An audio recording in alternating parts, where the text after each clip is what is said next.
Do you use dryer sheets to keep the static down, make your clothes feel softer and smell great? Well, it sure works, but they have a lot of chemicals in them to do the job. Here's a natural recipe to keep it holistic. Most fabric softeners and dryer sheets contain chemicals that actually leave a coating on the fabric to make them feel softer, but it doesn't feel great.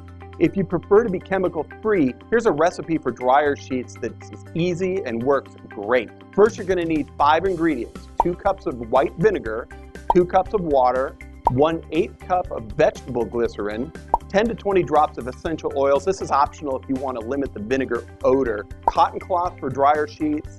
Now, combine all of the liquid ingredients into a wide-mouthed jar, big enough to add the cloth. Shake or stir to get them mixed up really well.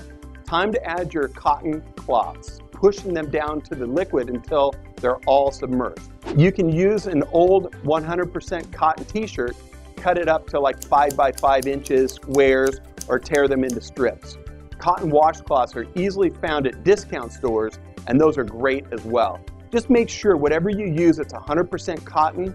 Now, when you add it to the dryer full of wet clothes, just pull one out, wring it to make sure it's not dripping, and throw it in. If you have liquid in the jar, keep adding more cloth. Enjoy your clean, soft laundry. If you know of someone we can assist you with in getting a purchase or a refi, we promise to take great care of them. We appreciate you and always appreciate your referral. It's the biggest compliment you can give us. Thanks for watching. Have a great week.